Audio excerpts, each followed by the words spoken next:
Señor, gracias te damos por tu sacrificio en la cruz del Calvario por nosotros, Señor. No merecemos nada, nada de ti, Señor, pero por tu misericordia, por tu bondad, nos amaste, Señor, hasta el final. Y te damos la gloria, te damos la honra por lo que tú eres, porque lo que tú hiciste por nosotros, Señor. En nombre de Jesús. Amén. Bueno, mis hermanos, ahora vamos a tomarnos un break o un descanso de la carta de Santiago. Vamos a tocar un tema, mis hermanos, ahora acerca de lo que pasó hace 2000 años. ¿Saben qué pasó hace 2000 años? Jesucristo resucitó de los muertos. Y hoy estamos conmemorando, mis hermanos, la muerte, y no solo la muerte de Cristo, sino la resurrección de Él de entre los muertos. Y vamos a ver cómo la resurrección de Jesucristo, mis hermanos, nos afecta a ti y a mí si estamos unidos a Él. Y quisiera comenzar, mis hermanos, con una pregunta. Si en tu funeral, el día que estés en tu funeral, en el ataúd tuvieras la oportunidad de resucitar, ¿qué fuera lo primero que hicieras?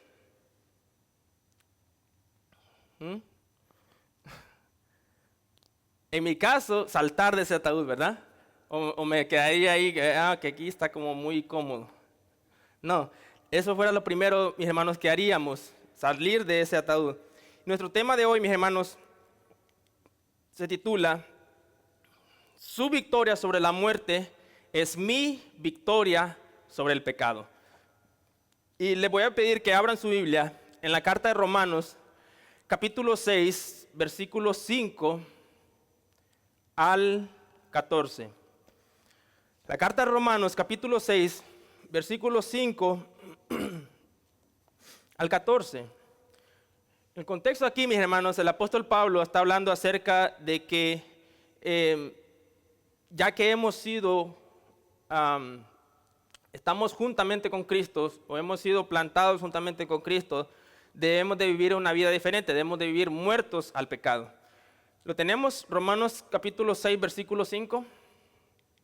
Dice, porque si fuimos plantados juntamente con Él en la semejanza de su muerte, así también lo seremos en la de su resurrección. Sabiendo esto, que nuestro viejo hombre fue crucificado juntamente con Él, para que el cuerpo del pecado sea destruido, a fin de que no sirvamos más al pecado. Ahora, Pablo comienza, mis hermanos, este texto, o esta parte aquí, el versículo 5, comienza con una condición y él dice, sí. La palabra sí ahí, mis hermanos, tiene mucho significado. Sí fuimos plantados, dice Pablo. Entonces, la forma en cómo sé que he sido unido a Cristo es si he muerto al viejo hombre. Ahora, ¿qué es el viejo hombre? El viejo hombre, mis hermanos, es nuestra identidad pasada y se refiere a la persona que éramos antes de haber nacido de nuevo. Es la identidad ligada a Adán y a la vieja creación. Y representa todo lo que somos por nacimiento, nuestra personalidad y nuestra posición ante Dios antes de creer. Les voy a invitar que busquen en Efesios capítulo 4, versículo 22. El apóstol Pablo nos da un mandato ahí. Dios nos da un mandato por medio del apóstol Pablo.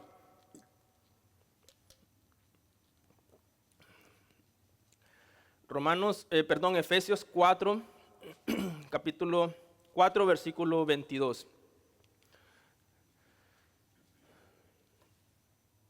Dice, en cuanto a la pasada manera de vivir, despojaos del viejo hombre, que está viciado conforme a los deseos engañosos. La traducción en lenguaje actual, el mismo versículo dice, por eso ya no vivan ni se conduzcan como antes, cuando los malos deseos dirigían su manera de vivir. Si vemos que el apóstol Pablo nos da un mandato acerca de que debemos despojarnos de toda nuestra naturaleza, de todos los hábitos que teníamos antes de venir a Cristo.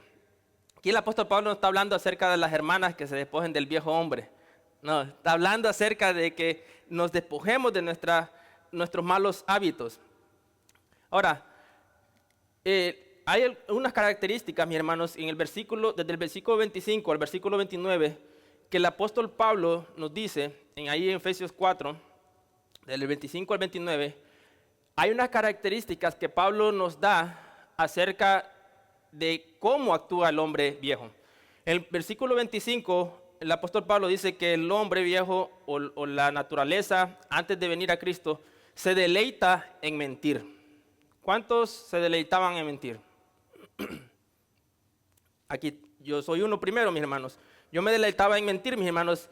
Es más, la mentira, mis hermanos, era algo que era necesario para nuestra vida. Si no mentíamos, no podíamos llevarnos bien con las demás personas en un sentido, porque sabíamos de que la mentira al final causa daño. Pero nuestra manera de vivir, mis hermanos, estaba tan corrompida por la mentira de que todo lo que hacíamos era mentira para beneficio propio. En el versículo 26, Pablo dice que el hombre viejo se deleita en insultar cuando se enoja. Ahora, muchas veces, mis hermanos, aún todavía cuando hemos nacido de nuevo, estas cosas todavía se ven en nuestras vidas. Y ahorita vamos a ver por qué razón sucede esto. En el versículo 28 dice Pablo que este hombre también se deleita en robar.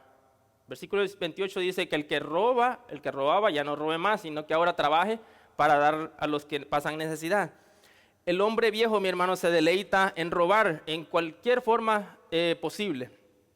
En versículo 29 dice que también se deleita en decir malas palabras, o sea, palabras corrompidas contra los demás. Si el hombre viejo, mis hermanos, no le importa destruir la reputación de los demás, porque para él sentirse bien. Y por último, mis hermanos, el hombre caído es enemigo de Dios. A lo bueno llama malo y a lo malo llama bueno. Y eso lo podemos ver en toda nuestra cultura, mis hermanos. Las personas que no han nacido de nuevo, su estilo de vida se distingue por esta forma. De que cuando escuchan acerca de cómo debemos vivir como cristianos, ellos dicen, no, eso no es bueno, eso es malo, ustedes quieren implantar algo que no podemos aceptar.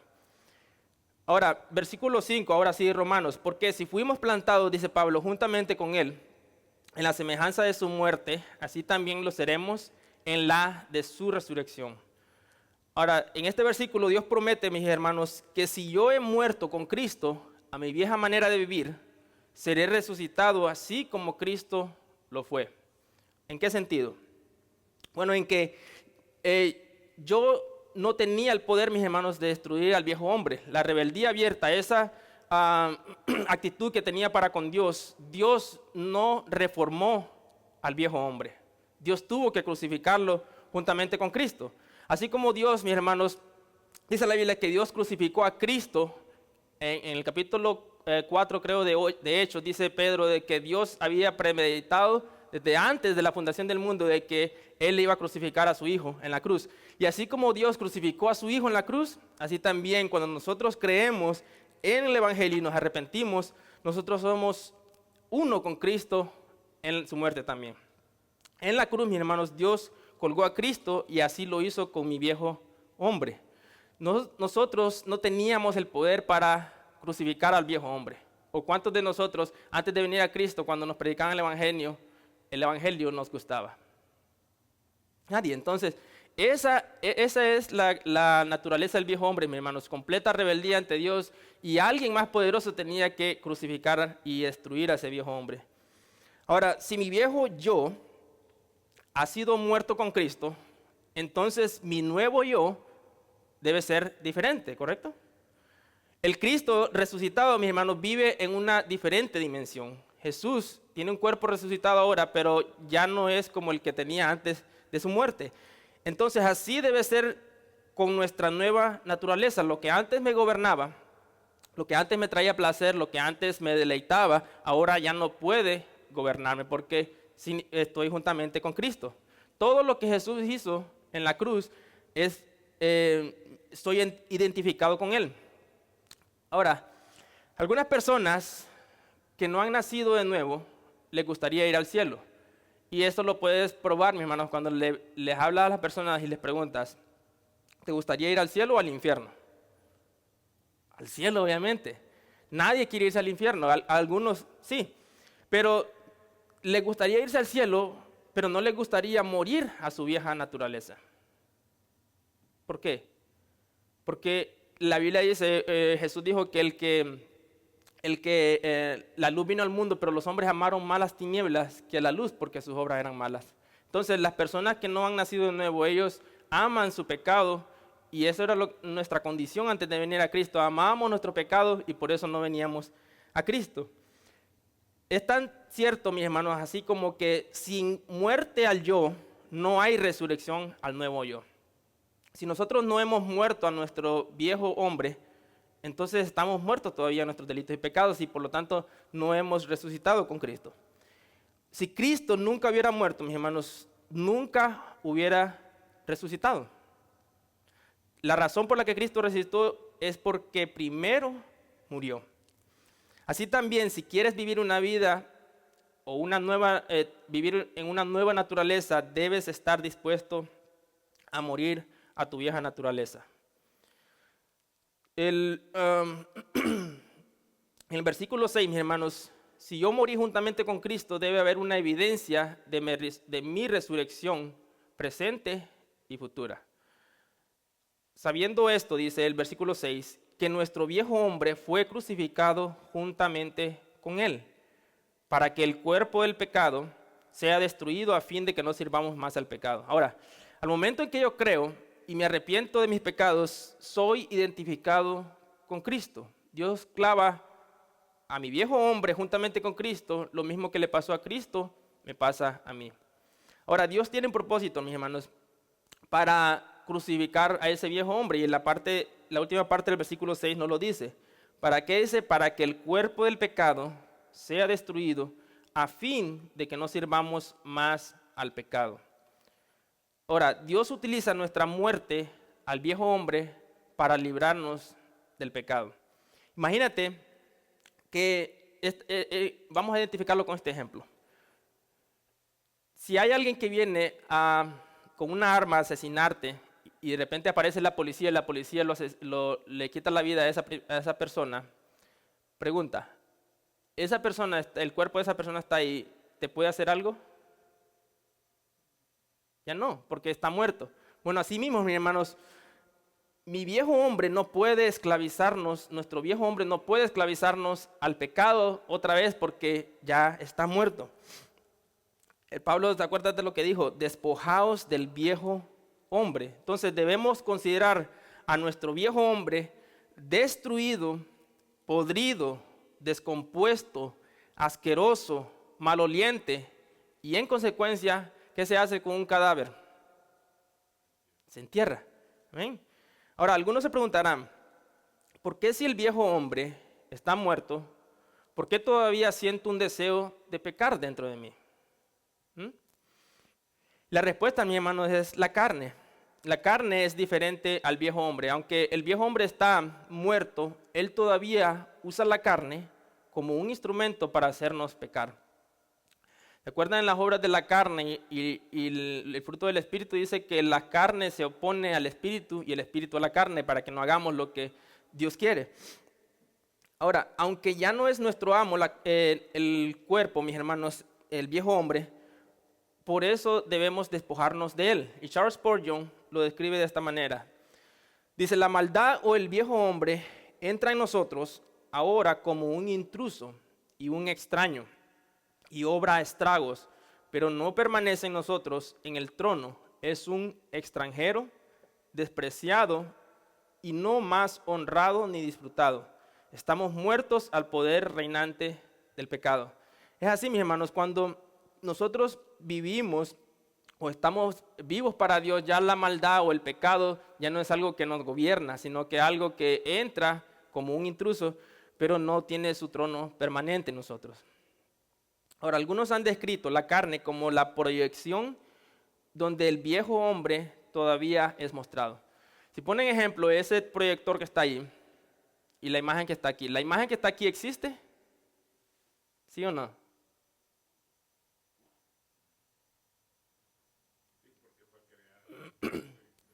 Por el proyector, sí. Ahora, el proyector, mis hermanos, es la carne. y la imagen que ven ahí es el viejo hombre. Entonces, el viejo hombre usa la carne para proyectar sus malas obras. Entonces, mi carne, mis hermanos, es estimulada por lo que ve, por lo que oye, por lo que huele o por lo que piensa. La carne, mis hermanos, es un problema en la batalla contra el pecado. ¿Por qué? Porque, número uno, el viejo hombre, antes de ser crucificado, se imprimió tanto en la carne, y es un problema, mis hermanos, porque vamos a luchar con esto todos los días de nuestra vida hasta que muramos o hasta que Cristo regrese. Número dos, el sistema mundial en su rebelión contra Dios puede tener una influencia en la carne. El mundo, mis hermanos, se dedica a apetecer las cosas, los deseos de la carne, y eso es lo que pasa con nosotros muchas veces. Y número tres, el diablo busca tentar e influenciar la carne hacia el pecado. O sea, tenemos nuestra carne, el mundo y el diablo como enemigos. Y todos los días, mis hermanos, tenemos que luchar con eso para poder vencer. Ahora, no sé si algunos se han preguntado, ¿por qué Dios no nos libró del poder de la carne? Pareciera que fuera una redención a media, ¿verdad? ¿Por qué sí nos libró del viejo hombre, pero no de la carne? ¿Qué debemos hacer con la carne, según la Biblia? Ven, Dios nos llama, mis hermanos, a participar con Él activamente día a día con la carne, lo que Él ya hizo con el viejo hombre, que es crucificarla. ¿Se acuerdan que Jesús dijo, si alguno quiere ser mi discípulo, tome su cruz y sígame todos los días? Entonces, cuando en Israel, mis hermanos, veías a alguna persona que llevaba una cruz, sabías que esa persona no tenía vuelta atrás, iba a ser crucificada. Entonces Jesús dice, todos los días debes crucificarte, todos los días debes renunciar a lo que tu carne quiere. Veamos qué nos dice Pablo en Gálatas 5:24. Dice, pero los que son de Cristo, ¿cuántos son de Cristo? Han crucificado la carne con sus pasiones y deseos. ¿Por qué todos los días crucifican la carne? Ahora, si permitimos, mis hermanos, que la carne sea influenciada continuamente por los hábitos del pasado, del viejo hombre, el mundo y el diablo, entonces la carne ejercerá una atracción más poderosa en nosotros hacia el pecado. Lo que alimentemos va a estar más fuerte en nosotros. Acordémonos, mis hermanos, que nosotros somos como dos personas en una. Tenemos la carne todavía, esa influencia que todavía nos arrastra a pecarnos, que es enemiga de Dios, y tenemos al nuevo hombre. El nuevo hombre se deleita, en Romanos capítulo 7, Pablo dice que el nuevo hombre se deleita en obedecer a Dios. Pero dice Pablo, encuentro en mis miembros algo que me evita o no quiere que yo obedezca a Dios, y esa es la carne. En cambio, mis hermanos, si dejamos que el nuevo hombre en nosotros influya la mente, la voluntad y emociones, entonces descubriremos que la batalla es menos intensa. ¿Por qué? Porque Pablo dijo también de que si por el Espíritu hacemos morir las obras de la carne, viviremos. No es algo que nosotros hacemos, mis hermanos, automáticamente, sino que es algo que nosotros hacemos en sinergia, ¿se acuerdan? Miguel Núñez dice acerca de esto, mis hermanos, aquello que nos tienta, y esto me pareció muy interesante, dice, aquello que nos tienta va a depender de los deseos de nuestro corazón. Por lo tanto, cuando nos sentimos tentados, podemos descubrir dónde estamos con relación a nuestra santificación, o podemos ver hasta dónde hemos desarrollado un carácter piadoso.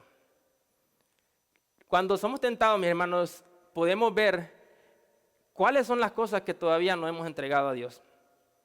Por ejemplo, si eres tentado en chismear, puedes saber en qué forma o en qué área no se la has estado dando a Dios. O si podemos ser tentados, mis hermanos, en mentir, podemos ver en qué área no se la estamos dando a Dios. Ahora, punto número 2, creo que el punto número 1 no se lo di. Punto número 1 era nuestra unión con Cristo, y lo vimos del versículo 5 al 6. Nuestra unión con Cristo. Segundo punto es, si la muerte no tiene poder sobre Cristo, el pecado no debe tener poder sobre mí. Versículos 6 y 7, de 7 al 10 dice, porque el que ha muerto ha sido justificado del pecado, ha sido libertado del pecado. Y si morimos con Cristo, creemos que también viviremos con Él, sabiendo que Cristo, habiendo resucitado de los muertos, ya no muere, la muerte no se enseñorea más de Él. 10 dice, porque en cuanto murió, al pecado murió una vez por todas, mas cuanto vive, para Dios vive. Ahora, versículo 7, porque el que ha muerto ha sido justificado del pecado, y si morimos con Cristo, creemos que también viviremos con Él. Mis hermanos, si te pusieras en los tiempos antiguos donde habían esclavos aquí, ¿cuál sería la forma de este esclavo ser librado de su amo opresor? Si tuviera un amo opresor, ¿cuál es la única forma que este esclavo es verdaderamente libre de ese amo? Pero en nuestro contexto aquí en Estados Unidos. Si te pones a pensar, mi hermano, la verdadera libertad que este esclavo conoce es la muerte. Cuando este esclavo muere, ese amo no tiene más poder sobre él. Entonces, si nosotros hemos verdaderamente muerto al pecado, a nuestro amo opresor, el pecado ha perdido su poder sobre nosotros. ¿Por qué? Porque ya no estamos bajo su poderío. Y si el pecado ha perdido su poder sobre nosotros, estamos seguros de que estamos en Cristo. Así como la muerte, mis hermanos, no tiene poder sobre Jesús como cantábamos, tampoco el pecado lo tiene o lo debe tener sobre nosotros.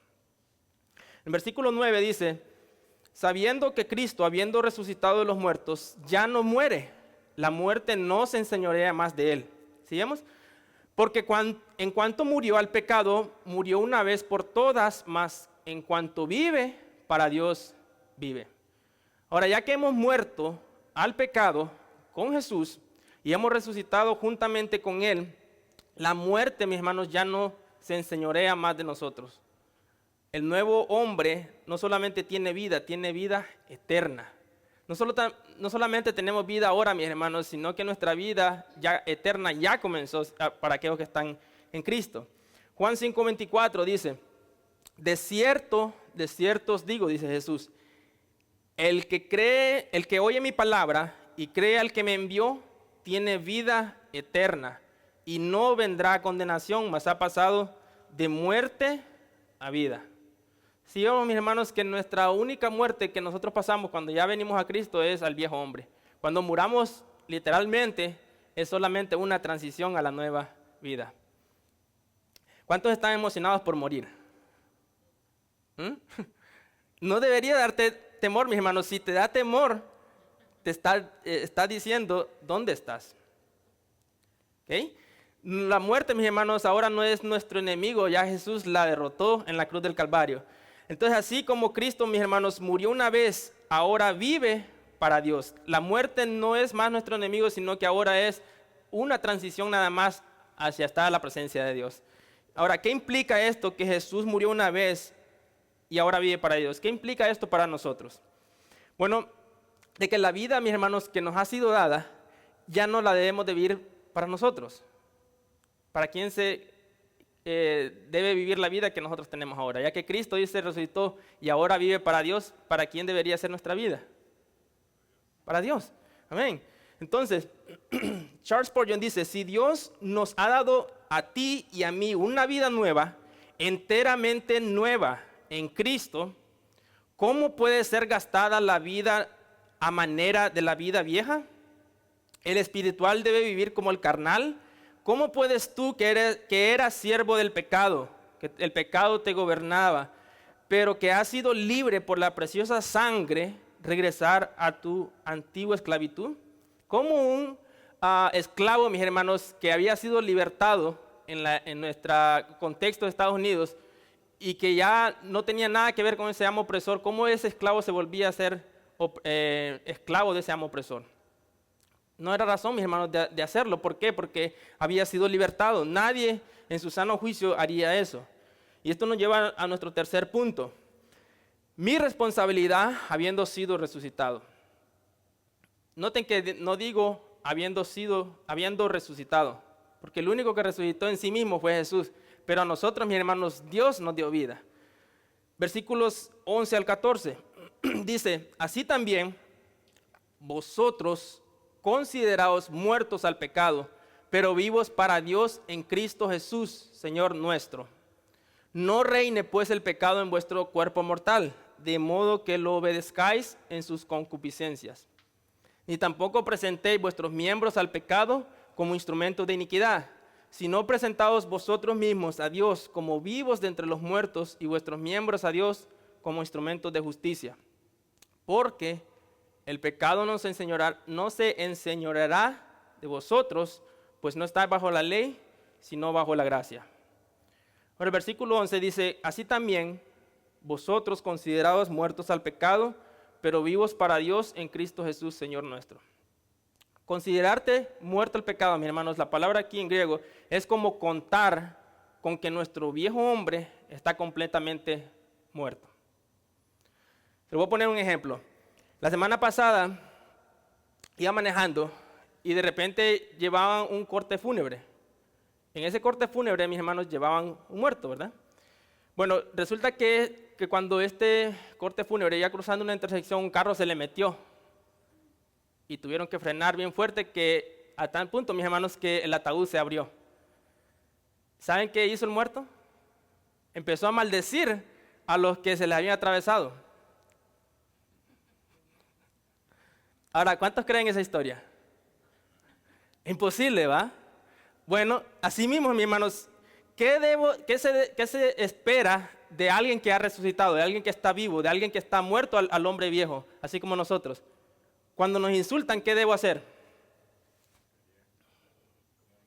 Estoy muerto, no puedo defenderme. Ahora, si mi carne, mis hermanos, el mundo y el diablo me incitan a pecar, ¿qué debo hacer? ¿Ah? Estoy muerto. Entonces así, mis hermanos, mi viejo hombre no solamente está muerto, sino que la Biblia dice que está crucificado juntamente con Cristo y ha sido enterrado, mis hermanos. Ahora, Pablo dice, considerarse muerto, mis hermanos, es solo una parte de mi responsabilidad. No es todo, sino que dice Pablo al final, ahora considérate muerto al pecado, pero vivo para Dios. Considérate vivo para Dios en Cristo Jesús, Señor nuestro. ¿Quién ahora es tu Señor? Cristo, ¿verdad? Entonces, ahora debo vivir una vida en libertad. Debo de vivir en la libertad que Cristo compró para mí y no estar sujeto más al pecado.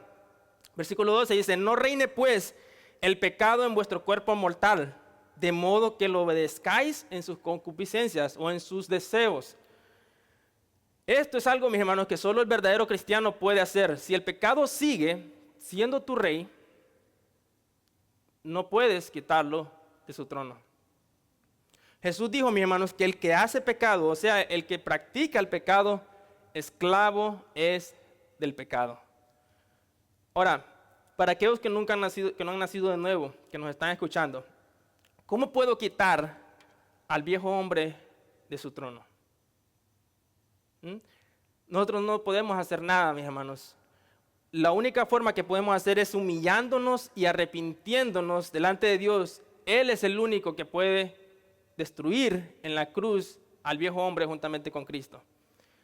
Ahora, pero muchos cristianos, lamentablemente, mis hermanos, no viven en esa libertad que Cristo compró por nosotros debido a la incredulidad, a la autosuficiencia o a la ignorancia. En el 1 de enero, mis hermanos, de 1863, Abraham Lincoln, el presidente de Estados Unidos, firmó el acta de la emancipación. ¿Se acuerdan? Acerca de que esta release, me acuerdo en inglés, libertaba a los esclavos. Entonces, cuando Abraham Lincoln firmó esto, mis hermanos, habían esclavos que habían estado tanto tiempo con sus amos opresores, que cuando estos esclavos iban a visitar a sus familiares en los estados del norte, sus familiares les decían, tú ya eres libre. Pero cuando estos esclavos volvían otra vez a visitar a personas en los estados del sur, el amo, cuando los veía, les decía, tú no eres libre, tú todavía eres mi esclavo. Pero él le decía, el esclavo le decía, pero Abraham Lincoln ya me libertó con la acta de emancipación que él firmó. Sí, pero le decía este amo, Abraham Lincoln no tiene autoridad sobre ti, yo tengo autoridad sobre ti. Y entonces, mi hermano, esto causaba de que estos esclavos vivieran en dos mentalidades. Cuando decían, ¿soy esclavo o soy libre? Y eso mismo es lo que pasa con nosotros, mis hermanos. Muchas veces Cristo nos ha libertado, pero nuestro hombre viejo todavía nos dice, tú no eres libre todavía. Ahora, si Cristo nos ha libertado, mis hermanos, ¿en qué libertad debemos de vivir? Si Cristo dice Colosenses de que Jesús en la cruz, Él dice que el acta de decretos que estaba en contra de nosotros, Él la crucificó juntamente con Él en la cruz. ¿Cómo debe ser nuestra vida ahora? Vivir en esa esperanza, mis hermanos, vivir en esa libertad que Jesús ha comprado para nosotros. Ahora, veamos cómo luce de una forma práctica y aplicable el no dejar que el viejo hombre reine sobre nosotros. Versículo 13 dice, ni tampoco presentéis vuestros miembros al pecado como instrumentos de iniquidad, sino presentaos vosotros mismos a Dios como vivos de entre los muertos, y vuestros miembros a Dios como instrumentos de justicia. Vamos a ver dos claves aquí de este texto que nos enseña cómo caminar en esa libertad que Jesús ganó por nosotros. Clave número 1 es, dice Pablo, no presentéis u ofrezcáis los miembros de tu cuerpo al pecado. David, mis hermanos, el rey David es un ejemplo claro de esto. David, un cierto tiempo, él presentó sus manos ante Dios para vencer a Goliat. Pero el mismo rey David, mis hermanos, en un tiempo también presentó sus ojos para ver a Betsabé. ¿A qué te llevo con esto, mis hermanos? A que mi vida pasada vivía para deleitarme en la iniquidad, pero ahora mis ojos, mis oídos, mi lengua, mis manos, mis pies, todos los miembros de mi cuerpo deben ser consagrados para Dios. ¿Se acuerdan en el Antiguo Testamento cuando el sacerdote iba a hacer, cuando iban a nombrar un nuevo sacerdote, lo que le hacían a sus óvulos de sus oídos y a su dedo pulgar y a su dedo del pie también, pulgar, que le untaban sangre? Eso estaba diciendo, estás consagrado ahora al servicio de Dios. Todos tus oídos, tus manos y tus pies están consagrados al servicio de Dios. Así, mis hermanos, nosotros debemos de vivir, no presentar nuestros cuerpos como ocasión de pecar, sino usarlos para glorificar a Dios. Y la clave número 2, mis hermanos, clave número 1 es no presentar nuestros cuerpos al pecado, ¿verdad? Clave número 2 es, si estuvieras, como les dije la pregunta al principio, muerto en un ataúd y de repente resucitaras, ¿te quedarías en el ataúd? No. Pablo dice ahora, entonces, ahora ya que tengo una nueva vida, debo enlistarme como un soldado, lo haría cuando es presentado ante un ejército. Estar listo, mis hermanos, para presentar todo nuestro cuerpo en servicio a Dios.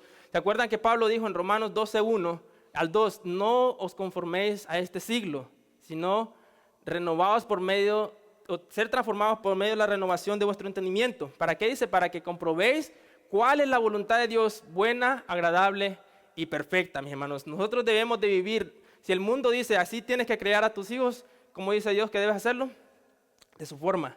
Si dice de que así te comportas en el mundo, así compras, así gastas, así haces todo esto, nosotros debemos de moldearnos a la forma que Dios la ha descrito.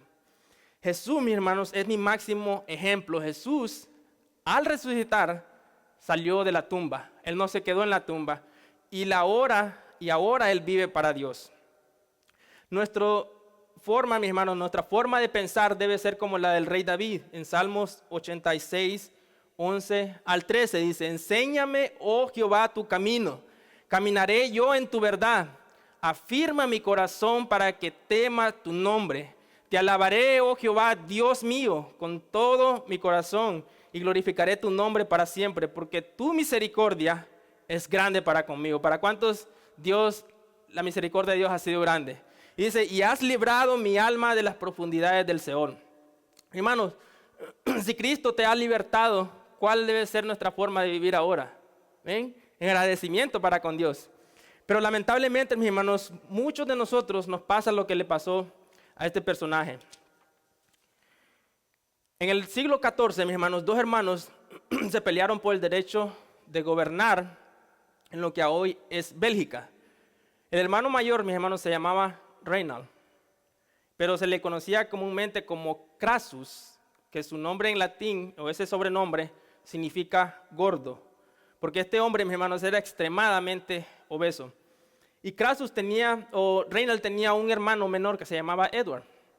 Cuando Edward venció a su hermano mayor, el castigo que le puso, mis hermanos, es que construyó un castillo, y en ese castillo construyó una habitación con una puerta normal. ¿Cuánto mide esta puerta, hermano? 36 pulgadas. Una puerta normal y una ventana normal. Y le dice, aquí vas a estar preso, pero si quieres salir, la única forma que puedes salir es perder peso, ¿verdad? Este hombre era tan obeso, mis hermanos, que no cabía por esa puerta. Entonces, y es una historia real, pero Edward era muy astuto. Porque él sabía y él conocía la debilidad de su hermano mayor, y entonces todos los días Edward le mandaba los mejores platillos del reino a su hermano Reinald, y para mantenerlo ahí. Entonces, imagínate, mis hermanos, lo que pensaba Reinald. Mi hermano como que me quiere mucho, quiere que sea libre, pero no, mejor estoy aquí adentro encerrado y comiendo todos los manjares del mundo. Ahora, mis hermanos, esto es lo que pasa muchas veces con nosotros, con muchos cristianos. Jesús nos ha dado por siempre libertad, y podemos caminar en esa libertad del pecado en cualquier momento que deseemos, pero como seguimos cediendo a nuestros deleites carnales, a nuestros apetitos carnales del pecado y complacer al viejo hombre, muchas veces vivimos en derrota, en desánimo y en un encarcelamiento en ciertas áreas de nuestra vida. Jesús ya nos hizo libres, mis hermanos, pero hay algo, mis hermanos, que nosotros debemos hacer y que debemos renunciar a todos los deseos de nuestra carne. Por eso, mis hermanos, no dejemos que el pecado sea nuestro Señor. Pablo dice, despojaos del viejo hombre. Si he rendido todos los miembros de mi cuerpo al servicio de Dios, es imposible, mis hermanos, que el pecado se enseñoree de mí. Y esto es una promesa. Versículo 14 dice, porque el pecado no se enseñoreará de vosotros. ¿Por qué dice Pablo? Porque no estáis bajo la ley, sino bajo la gracia. Ahora, ya no somos esclavos del pecado, ya no somos dulos. Eso es la palabra que Pablo usa aquí. Un dulos o un esclavo, mis hermanos, no tiene poder sobre él mismo. Él hace lo que su amo le dice. Nuestro amo era el pecado, ¿y qué es lo que hacíamos? Depravación total. Ahora que hemos sido hechos esclavos de Cristo, ahora tenemos un nuevo Señor, un nuevo amo. Ahora, la ley, mis hermanos, cuando Pablo dice aquí que no estáis bajo la ley, Pablo está refiriéndose a los 10 mandamientos. Los 10 mandamientos, mis hermanos, no solo los mostraba nuestro pecado, pero no nos daba la solución. Es como cuando te ves en un espejo. El espejo, ¿cuál es la función del espejo? Decirnos lo que estamos mal, ¿verdad? Pero el espejo no agarra el peine y te empieza a peinar, o te empieza a lavar la cara. No, el espejo solo te dice lo que está mal. Es igual lo que me pasó una vez y esta sí es una historia real. Lo que me pasó una vez de que se me arruinó la traila de mi camión. Llegó el mecánico a arreglarla y me dice, te tengo 2 noticias, una buena y una mala. ¿Cuál es la buena? La buena es que sé lo que está malo con la traila, y la mala es que no la puedo arreglar. Ahora, ¿de qué me sirve eso, mis hermanos, que me diga lo que está mal? Asimismo, mis hermanos, la ley, dice Pablo, que la única función de la ley, la que tenía, era mostrarnos nuestro pecado, pero no nos daba la solución. Dice que la ley fue dada para mostrarnos o llevarnos a Cristo. Dice que era nuestro ayo, nuestro tutor. La ley, mis hermanos, no podía salvarnos, además nos condenaba, porque teníamos que ser perfectos para cumplir la ley. Nadie, mis hermanos, en todo el universo, excepto Cristo, pudo cumplir la ley. Solamente Cristo en su perfección, mis hermanos, pudo cumplirla. Entonces, dice Pablo, ya no estás bajo la ley, ya no debes obedecer la ley para ser salvo. Ahora dice que estás bajo la gracia. La gracia de Cristo, mis hermanos, nos da la solución a nuestro problema de condenación. ¿Por qué? Porque Cristo cumplió la ley por mí. Alguien, mis hermanos, que era perfecto, cumplió la ley por mí. Él cumplió lo que para mí era imposible. Y ahora me pide que confíe en Él. De eso se trata el Evangelio. El Evangelio no se trata de que debes obedecer estas cosas y estas cosas para que Dios te acepte. El Evangelio es confía en aquel que ya venció y que obedeció la ley desde la cuna o del pesebre hasta la cruz. Y cuando confío en Él, obedezco la ley. ¿Por qué? Porque su victoria es mi victoria, su obediencia es mi obediencia. Su resurrección, mis hermanos, de la muerte es mi resurrección del pecado. 2 Corintios 5, 21 dice, al que no conoció pecado, o sea, a Cristo, por nosotros lo hizo pecado para que nosotros fuésemos hechos justicia de Dios en Él. Jesús, mis hermanos, vivió una vida de perfección y cuando murió, mis hermanos, y resucitó, todos sus beneficios o todo lo que Él ganó es transferido a mi cuenta. Y mi pecado es transferido a Él. Por eso Él tuvo que morir. Y Pablo dice que Jesús no conoció pecado, pero Dios cargó el pecado de nosotros sobre Él para que nosotros fuéramos hechos justificados delante de Dios. Qué gran privilegio tenemos, ¿verdad? Romanos 8:1 dice, ahora pues, ninguna condenación hay para los que están en Cristo Jesús. ¿Por qué? Porque estos no andan conforme a la carne, dice Pablo, sino conforme al Espíritu. No son gobernados por las obras de la carne, sino son gobernados por el Espíritu. Mi hermano, si nosotros somos gobernados por la carne, toda condenación está todavía sobre nosotros. Pero, dice Pablo, los que son de Cristo han crucificado la carne y sus pasiones. Ahora, ¿qué pasa ahora cuando peco? ¿Qué pasa cuando pecamos? Charles Spurgeon dice, Dios ha cambiado tanto tu naturaleza por su gracia, que cuando pecas serás como un pez en tierra seca. Estarás fuera de tu elemento y desearás volver al estado correcto otra vez. No puedes practicar el pecado, pues amas a Dios. El pecador puede beber del pecado de la manera que el buey bebe del agua, pero para ti será como la salmuera del mar. Podrás ser tan necio como para probar los placeres del mundo, pero no serán placeres para ti. Hermanos, cuando hemos resucitado con Cristo, aunque nosotros caigamos en pecado, mis hermanos, no vamos a estar a gusto, como decimos, no vamos a estar felices en eso. Vamos a tener la necesidad y vamos a querer volver con Cristo, mis hermanos. Vamos a querer estar con Cristo porque la oveja, mis hermanos, cuando se ensucia, corren de su pastor. Amén. Mis queridos hermanos, Cristo no solo murió en la cruz como un criminal más. En su momento de más debilidad en la cruz, Él desbarató todo el poder de la muerte, el pecado y el diablo en la cruz, y Él ganó por nosotros lo que nosotros jamás podríamos haber ganado. Número 1, libertad del pecado, redención de la muerte, justificación ante el Padre. Nos ha sentado juntamente en lugares celestiales, dice el apóstol Pablo, juntamente con Él. Somos coherederos con Él, mis hermanos. Imagínate, todas las bendiciones de Cristo son mis bendiciones, porque su victoria es mi victoria. Tenemos, mis hermanos, una nueva vida. Ha puesto su Espíritu en nosotros, la Trinidad, mis hermanos, el Dios de todo el universo, que los cielos de los cielos no lo pueden contener, dice que vive en nosotros. Un día, mis hermanos, transformará este cuerpo de muerte en un cuerpo glorioso como el de Él. Y desde ahora y para siempre, como dice el apóstol Pablo, ni la muerte, ni la vida, ni ángeles, ni principados, ni potestades, ni lo presente, ni lo porvenir, ni lo alto, ni lo profundo, ni ninguna otra cosa creada, mis hermanos, nos podrá separar del amor de Dios que es en Cristo Jesús. A Él sea la gloria, mis hermanos. Su victoria sobre la muerte al tercer día es mi victoria sobre el pecado para siempre. Amén. Amén. Gracias te damos, Señor, por tu amor y tu misericordia. Gracias porque al tercer día, Señor, tú sellaste esa acta que estaba en contra de nosotros, Señor. Gracias, Padre Santo, porque aunque éramos esclavos del pecado, Señor, tú crucificaste a nuestro viejo hombre contigo mismo, Señor.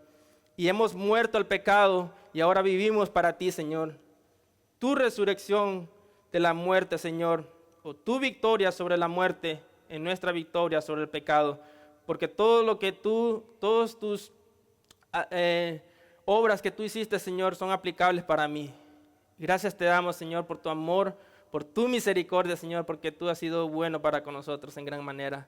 Te rogamos, Señor, que de ahora en adelante veamos tu resurrección, Señor, de una manera diferente, que apreciemos, Señor, el estar vivos y vivir para ti, que todos nuestros miembros de nuestro cuerpo te traigan gloria a ti, Señor, y presentarnos ante ti, Señor.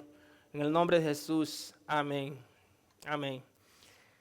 Bueno, mis hermanos, si hay preguntas, vamos a entrar a los 15 minutos de preguntas y respuestas. Si las hay.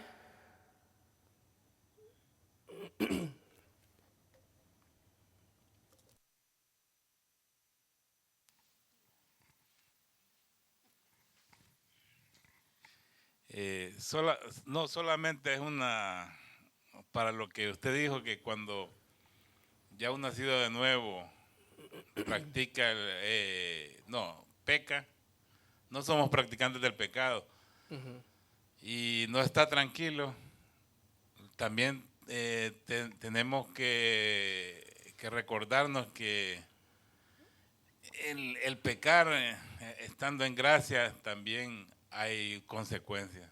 Y eso sería bueno apuntarlo para siempre tener eso en mente, que no es que no vamos a volver a pecar, pero si pecamos, al mismo tiempo el Señor nos va a azotar, va a traer consecuencias en nuestras vidas. Amén. Mientras estemos en este cuerpo. Sí, gracias, hermano. Ese ejemplo más claro de David, el pecado que él cometió le trajo consecuencias para toda su vida. El pecado, mis hermanos, nos va a pagar más de lo que pensamos. El pecado es como una tarjeta de crédito. Disfruta ahora y paga intereses después. Así es, amén. Any questions? No, ok. Bueno, hermanos, entonces, así quedamos despedidos. Entonces, acordémonos, mis hermanos, la victoria que Cristo ganó por nosotros. Amén. Es una victoria, mis hermanos, en todo sentido. Y nos vemos, a los amigos, los hermanos que nos ven también por la página, nos vemos el próximo domingo. El miércoles no habrá culto nuevamente. Y que el Señor les bendiga.